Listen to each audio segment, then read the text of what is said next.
Hello po mga kababayan, si Dante Maravillas. Mainit sa Senado ngayon. Muntikan ng magpang-abot si Robin Padilla at saka si Kiko Pangilinan. Nagkainitan mga kababayan sa isyu kay Bato de la Rosa.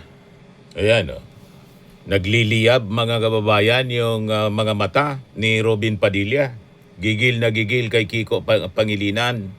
Sabi dyan, an enraged Senator Robin Padilla on Tuesday attempted to confront Senator Kiko Pangilinan on the Senate floor following a heated exchange over parliamentary remarks linked to discussions involving Senator Bato de la Rosa's ICC case. Dapat niya Mr. Marabilla siguro, isara na muna yan na Senado. Nagiging kwan lang po, sanctuary ng mga kriminal. Ng mga masasamang loob. Wala na, sirang-sira na mga kababayan yung Senado. Ang daming may kaso kung ano-ano na mga involvement sa flood control corruption at si Bato de la Rosa crimes against humanity. At ang nakakalungkot mga kababayan, ginawang sanctuary yung Senado. O di ba? Yan ang sabi dito. Buti na lang may camera kundi gusto nang manakit siguro, mga kababayan. Look, an enraged Senator Robin Padilla on Tuesday attempted to confront Senator Kiko Pangilinan on the Senate floor following a heated exchange over parliamentary remarks linked to discussions involving Bato de la Rosa, yung issue sa ICC.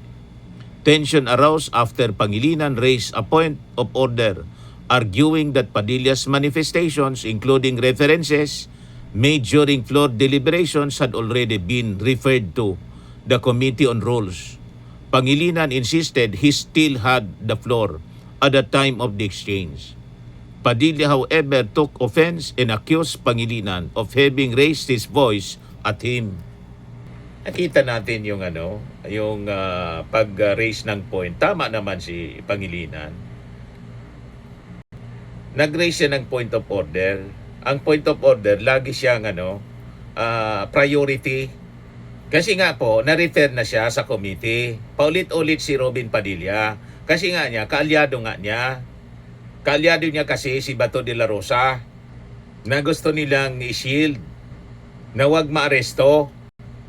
Kaya, galit si Robin Padilla kasi kapwa niya Duterte Senator. Ganun lang yon. O minute nagpanting yung tainga ni Robin Padilla. Yan umuusok po sa galit, gustong manakit. Kaya sinuspend mga kababayan yung sesyon. Ito siya ang sinasabi ni Robin Padilla. Madam President? Madam President? Senator Padilla, please proceed. Yes. Opo. Meron lang po akong mga konting katanungan sa inyo.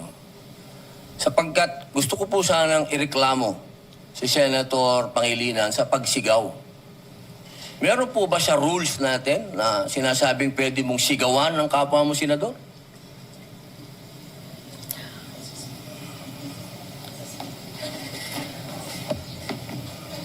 Mr. President. Narinig ko yung malakas na boses ni Senator Kiko Pangilinan. Alam ko na si Senator Pangilinan ay dating galing sa broadcasting, baka nag-modulate. Maari po ba tayo ay mag-suspend muna para pag-usapan yung malakas na boses at wari pagsigaw ni Senator Excuse me, Pangilinan? nasa akin po yung floor. Senator Padilla has excuse the me. floor. The chair is answering the question of Senator Padilla. Session is suspended. Sinuspend ni Loren Ligarda. Actually, narinig natin yon, mga kababayan. Nag-raise ng point of order itong si Kiko Pangilinan. Kasi paulit-ulit na lang yung mga sinasabi ni Robin Padilla. Ito yung parte mga kababayan, panoorin natin. Yung mga pinagsasabi ni Robin Padilla. Gusto ko lamang din pong iparating sa ating mga taong bayan na magkakaiba po ang kaso ni Senator Trillanes at Senator De Lima sa kaso po ni Senator Bato. Dahil si Senator Bato, ang warrant po niya ay hindi galing sa Pilipinas. Ang warrant po niyan ay galing sa ibang bansa, sa isang dayuhang korte. Ito po ay malayo doon sa usapin na sila ang kustodiya po ni Senator De Lima at ni Senator Trillanes dito lang sa Pilipinas. Ito pong mangyayari kay Senator Bato ay dadalhin po sa ibang bansa. Medyo yung po pag-isipan nating mabuti. Dapat bang mangyari muli ang nangyari kay dating Pangulong Rodrigo Roa Duterte? Dapat bang mangyari pa yan muli sa isang Pilipino? Yun lamang po, sana alam natin ang pagkakaiba ng warrant galing sa Pilipinas at warrant sa isang korte lang ng ibang bansa. Yun po. So parang minamaliit ni Robin Padilla yung warrant galing sa ICC, korte lang mula sa ibang bansa. Mas mataas nga yun ang warrant of arrest. Crimes against humanity. Mas malala yun. International Criminal Court.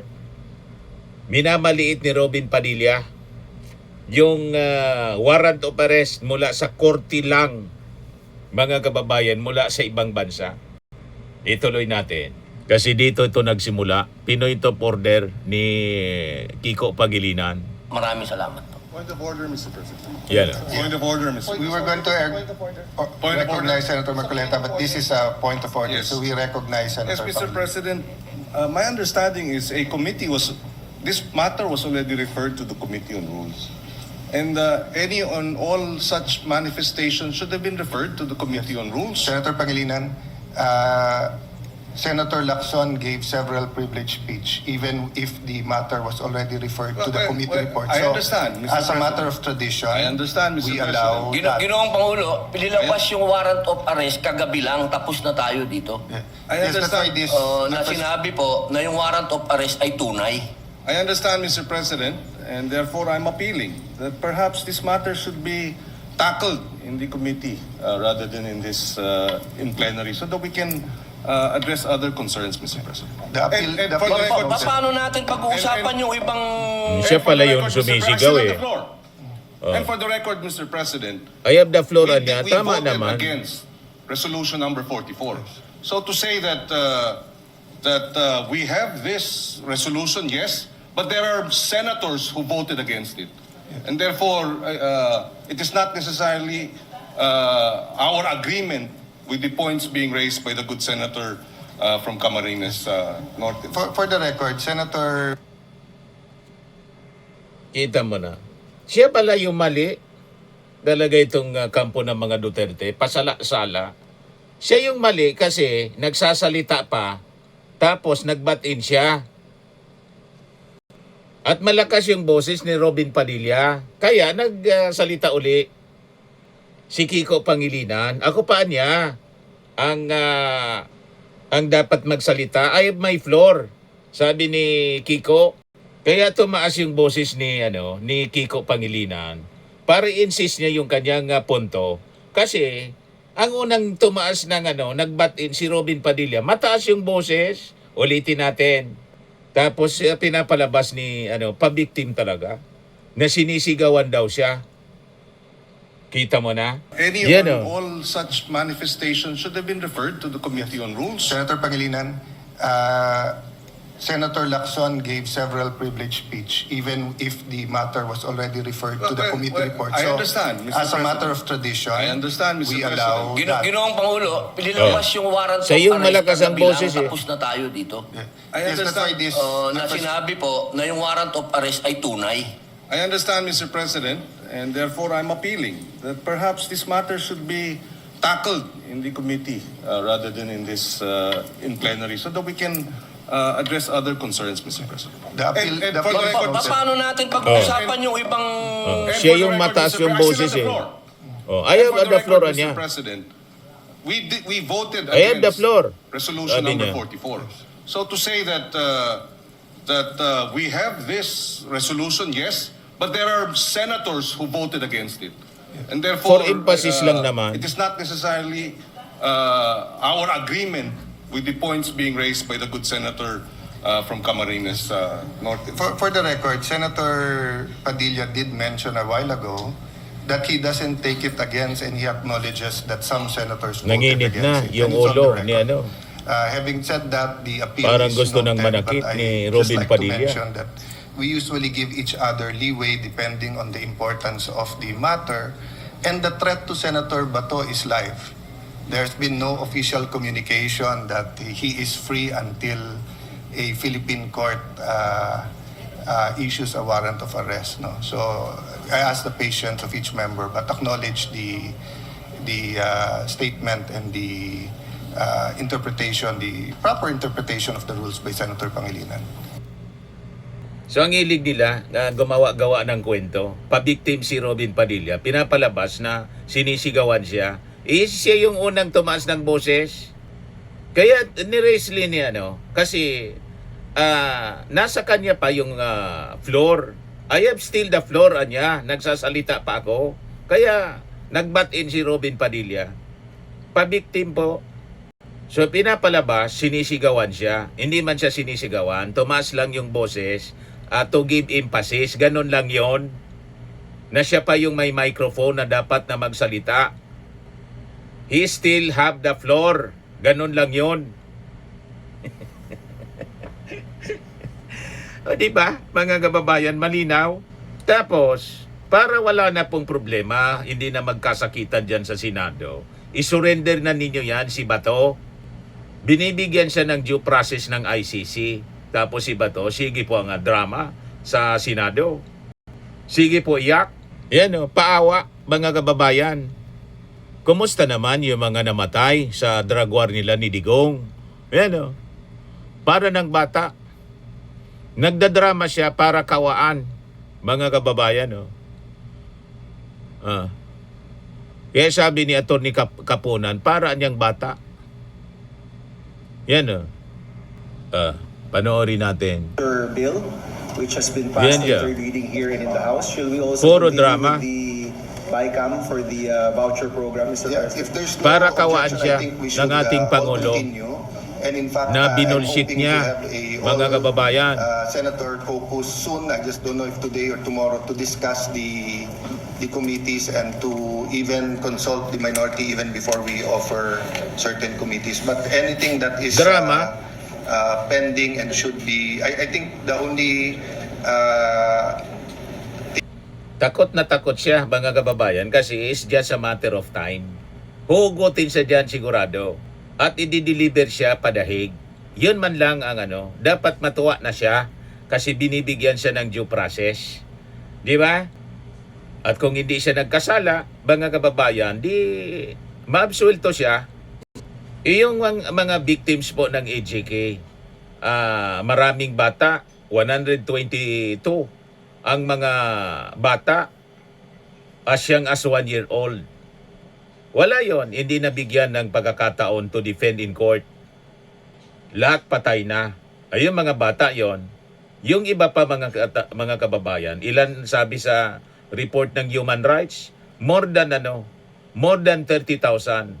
Ngayon may lakas ng loob si Robin Padillang sabihin na dumulog sila sa human rights para i-defend yung human rights ni Bato de la Rosa kasi pinaghabol daw ng NBI. Di man siya hinabol ng NBI. Nakita niya yung NBI biglang tumakbo si Bato para makaboto pala.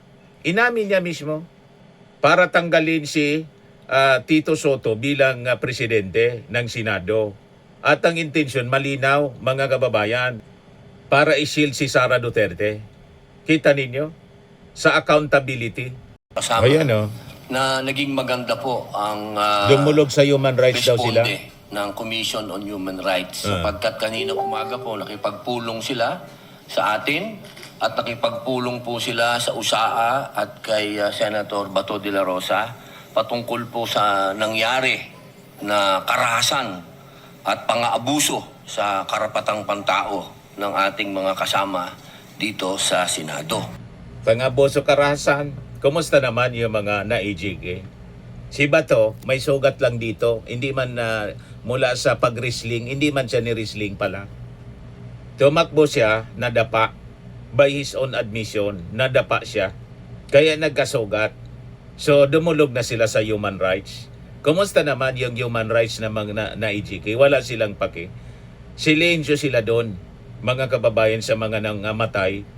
Si Bato, nagka-injury lang sa kamay kasi tumakbo, dumulog na sila sa human rights. Ganon ka-espesyal itong mga Duterte senators, mga kababayan. Payag kayo sa ganyan na mga pag-ugali ng mga taong yan.